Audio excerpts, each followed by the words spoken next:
"You're not going with me today?" She said it casually, like she was reminding me to take out the trash. "My friends are embarrassed when I bring you around." I blinked once, still holding the mug of coffee I'd made her out of habit. The words didn't even register at first. They didn't sound like a breakup sentence. They sounded like a schedule change. "Okay," I said, and she left. That was the whole fight. That was the whole argument. One sentence from her, one word from me, and the entire relationship quietly collapsed like a cheap shelf that had been overloaded for too long. She walked out to meet her friends for brunch. I stayed in the apartment we shared. And while she was gone, I packed my entire life into 2 suitcases and a duffel bag. She came home to an empty place and a note. Problem solved. The morning started like it always did.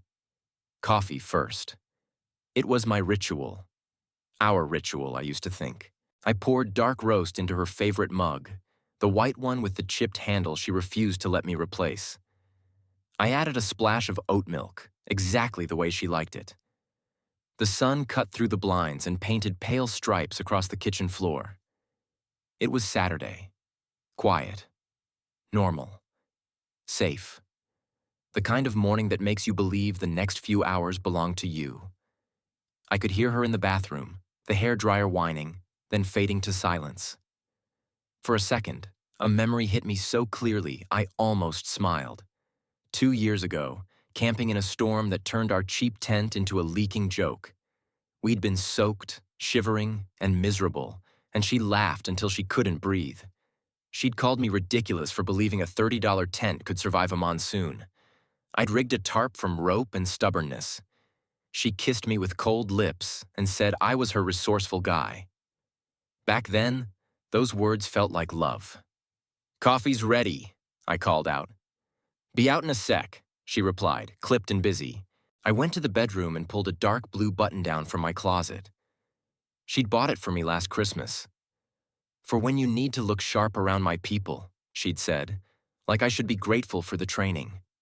Her friend Sarah was having a birthday brunch at some trendy place downtown, the kind that used words like avant-garde in the description and charged extra for water that had been filtered through a mountain. All the partners were going. I'd met Sarah's boyfriend Mark a couple times. Loud guy, sales energy, always naming restaurants like they were trophies. But I could handle it. I even checked the menu beforehand so I wouldn't look out of place ordering something simple. When she came out of the bathroom, she looked perfect. Hair in soft waves.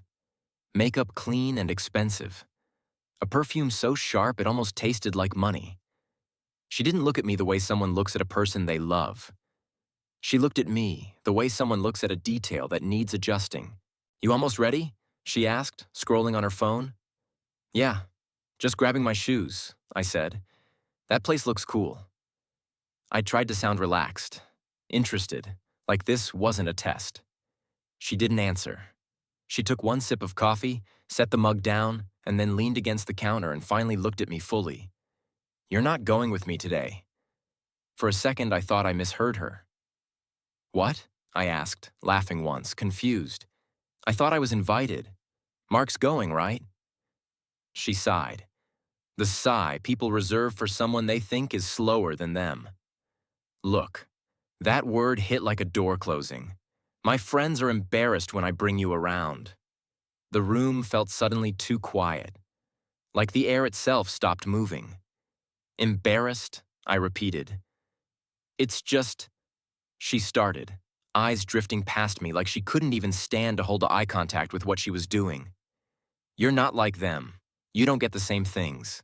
The conversations just die." She said it like it was a normal observation, like she was stating the weather. "Sarah said last time you tried to explain some car thing and it got awkward for everyone." I remembered the night she meant.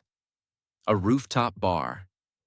Mark talking loudly about carbon offsets and emissions like he was reading headlines off his phone.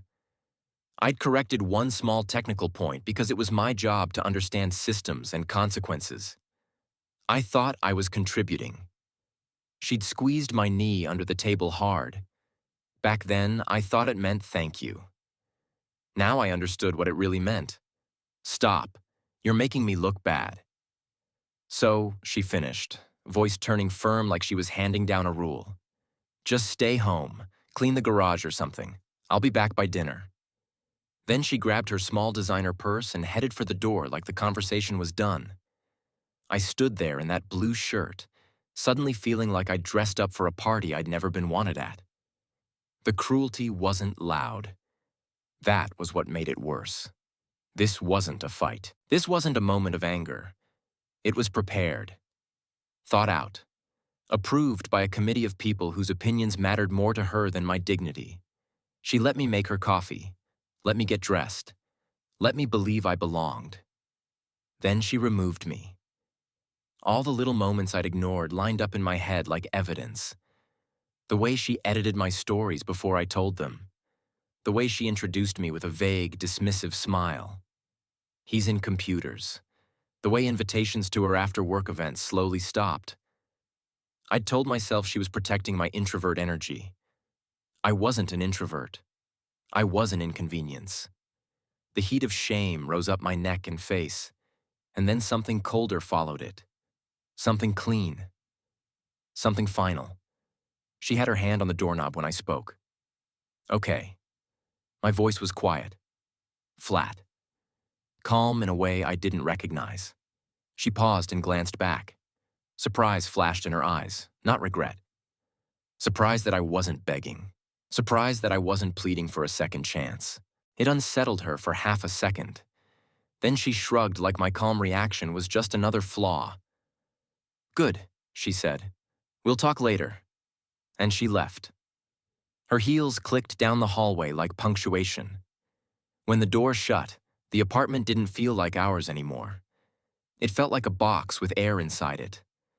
The smell of her perfume turned sour. The sunlight on the floor was just sunlight. The coffee in her mug sat on the counter, cooling into bitterness. Embarrassed. The word echoed once in my head and then turned into a useful piece of information. A diagnosis. It explained everything. And with that explanation, the last tether snapped. I didn't pick up the shirt. I stepped over it. My first move wasn't emotional. It was logistical. I walked to my nightstand and opened the small locked box where I kept my passport, my car title, and the emergency cash I'd been saving quietly for years. She never knew about it. I'd told myself it was for a real emergency. This qualified. Then I opened my laptop. I went straight to the shared spreadsheet I managed because she called budgeting a soul-crushing hobby for boring people. I removed my autopays for rent and utilities. Effective immediately. I transferred my share of the remaining balance out of the joint account and then closed it entirely. Online, it took less than 2 minutes. The only sound was the click of my mouse. Then I started packing. I pulled my old duffel bag and suitcases from the closet and went room by room. Not sorting, not reminiscing. No dramatic pauses. Just decisions. Mine or not mine. My clothes went into one suitcase, my shoes into another, my books into the duffel. I left everything she bought me to make me look acceptable. The cologne she picked, the sweater she liked, the framed photo from our weekend by the coast where my smile now looked like a lie. In the bathroom, I took my razor, my deodorant, my toothbrush, the basics. I left the expensive stuff she insisted fit her brand. In the living room, I unplugged my monitor and my console. I left the big TV we bought together because I didn't need it. I grabbed my toolkit from the garage, my bike, my workbench supplies. The things she'd always looked down on because they didn't look like status. By noon, the apartment was missing me. It looked unbalanced, like a smile with teeth removed. Halfway through loading my car, my phone buzzed. A text from her. You'd hate the truffle eggs. So rich. Garage better be looking good. I stared at the screen and felt nothing. Not anger, not sadness, just confirmation. She wasn't thinking about me. She was thinking about convenience. I set my phone to silent and placed it face down on the counter. Then I called my oldest friend, Mason. He was the kind of guy she called unambitious because he worked with his hands and didn't care about impressing strangers. Mason, I need a favor. I need to move a bed today and maybe crash at your place for a night. He didn't ask questions. Send me the address. I'll be there in an hour. Bring beer. When he arrived, he took one look at the boxes and the empty spaces and his face tightened. That bad? Worse, I said. And that was enough. We loaded the furniture in a quiet rhythm, moving like we'd done it 100 times. No speeches, no pity. By early evening, the apartment was stripped of me. On the kitchen counter, next to her full mug of now cold coffee, I left one sticky note. 2 words. Problem solved. No explanation, no apology, no dramatic last paragraph, just the solution to the issue she'd given me. Then I walked out. My new place was small, a studio above a quiet garage, bare concrete floors, a view of an oak tree. It smelled like fresh paint and pine cleaner. It was empty, clean, and mine. Mason helped me carry the bed up the narrow stairs. We assembled it in silence, the metal clicks sounding like a new beginning. We ordered pizza and ate it sitting on the floor. He told me a story about some ridiculous customer at his shop, and I laughed. The laugh felt strange, like it belonged to someone else. But it was real. When he left, the silence settled in. Not hollow. Peaceful. My phone, still synced to my laptop, started lighting up. Missed calls, texts, voicemails. I didn't open any of them. I lay on the bed and imagined her coming home. The key turning, the door opening, her heels clicking. The pause when she noticed the empty living room. The quick walk to the bedroom. The closet. The bathroom. The garage. Then the kitchen. The mug. The sticky note. The moment her chest tightened as she realized this wasn't a tantrum. It was an evacuation.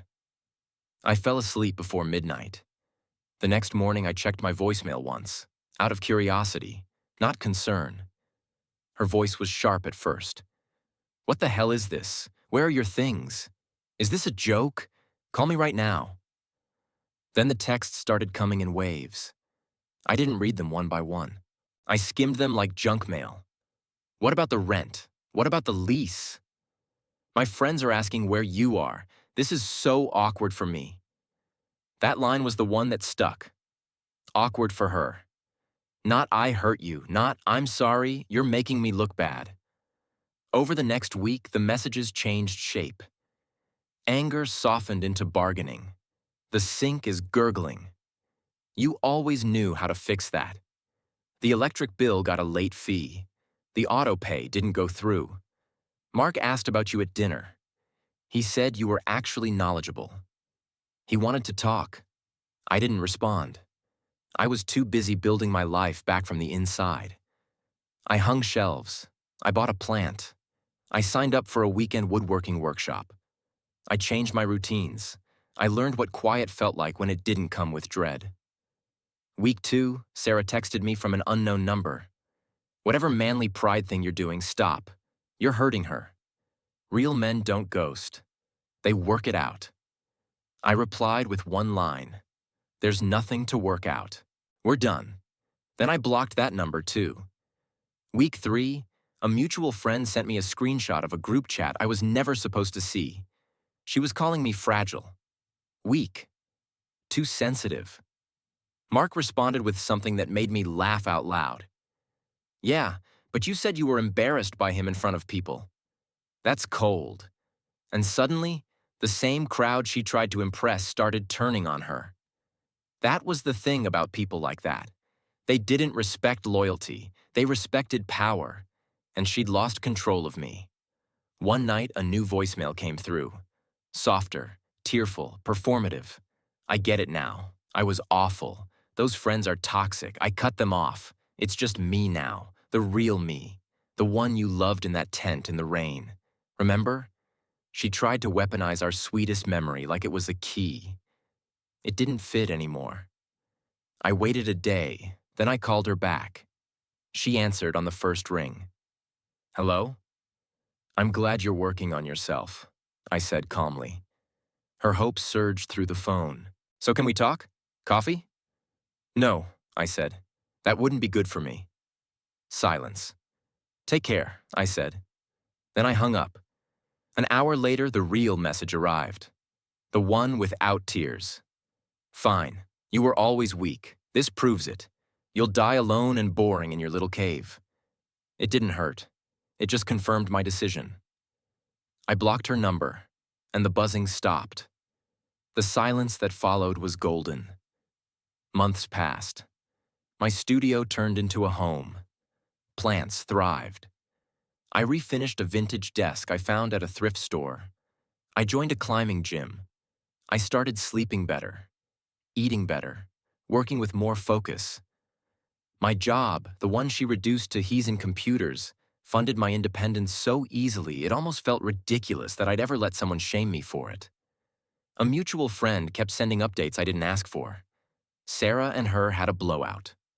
Mark started dating Sarah. She lost her job after blowing up at a client. Messy, ugly consequences dripping out slowly. I didn't celebrate it. I didn't. I just watched it like cause and effect. Then came the ambush. One evening after work, I walked out to my car and saw her leaning against it. She looked smaller than I remembered. Jeans, hair pulled back, wearing one of my old hoodies like it was a spell. "Hey," she said quietly. I didn't stop walking. "This is private parking. You need to leave. Just 5 minutes." I opened my car door. "I drove an hour to come here," she snapped, frustration cracking through. "Can you stop being a robot for 1 second?" I looked at her. Really looked. "You said what you said. I heard you. The answer is still no." "Why?" she pleaded. "Is it someone else? Did you replace me?" That was her only language. Replacement. Upgrades. She couldn't understand that solitude was the upgrade. "My reasons are my own," I said. "They don't involve you anymore. Move away from my vehicle or I call security." The word security did it. Public embarrassment was her greatest fear. She stepped back like she'd been burned. I drove away. A week later, her mother called. Her tone was brisk and demanding, like I owed the family repairs. "You're abandoning her. It's cruel. Talk to her. Forgive her." She learned her lesson. I listened without interruption. Then I said calmly, "Her choices have consequences. Her life isn't my responsibility." There was a stunned silence. "How can you be so cold?" "I wasn't cold," I said. I was finished. I hung up, and that was the moment I understood the ecosystem she came from. The entitlement wasn't a glitch. It was inherited. The attempts kept coming from new numbers. I saw a truck like yours today, and my heart stopped. "I'm in therapy. Do you ever miss it?" I didn't. And that truth felt lighter every time I admitted it. A year later, I ran into her in the most boring place imaginable. A home improvement store on a Sunday. I was comparing boards for a shelving project, a pencil tucked behind my ear. I felt a presence beside me and knew who it was before I turned. She stood there holding one sad-looking light bulb. No makeup. Simple clothes. The polished version of her was gone. She looked real for the first time. "John," she whispered. "Hey," I said, nodding once. "You look good," she said quickly. "Healthy." "Thanks," I said. She swallowed. I think about that day all the time. What I said, it was monstrous. I don't know who that person was. "It's good you're figuring that out," I said gently. Her eyes brightened with hope, like my calmness meant forgiveness. "I sold the designer stuff. I work at a library now. It's quiet. I'm trying to be a real person." "Quiet is underrated," I said. She stepped closer. "I miss you, not like I deserve you back. I know I ruined that. I miss my friend." It was her best pitch, the most human thing she'd said in a long time. For a second, I almost respected it. Almost. I picked up a straight board of maple and set it into my cart. "I'm glad you found something quiet," I said. Her face softened. "So, coffee?" And then I said the truth. For what it's worth, I don't think about that day. Or that person. Her expression froze. I'm not the guy you remember, I continued. That man ended the day you said you were embarrassed to be seen with him. This version of me is lighter, happier, and he protects his peace now. Tears filled her eyes, silent and genuine. So there's no room for me at all. I smiled, calm and sincere. My life is full, and I finally learned how to keep it that way. I hope you find your peace too. It wasn't cruel. It was clean. I nodded once and walked away, my mind already on the hardware aisle and the weight capacity of drywall anchors. Behind me, she stood alone with her light bulb and the understanding that some doors don't reopen. I didn't look back. I didn't wonder what she did after. I was already gone. Not from the store. From her story. Thanks for listening. If this story resonated with you, like, subscribe, and share what you would have done.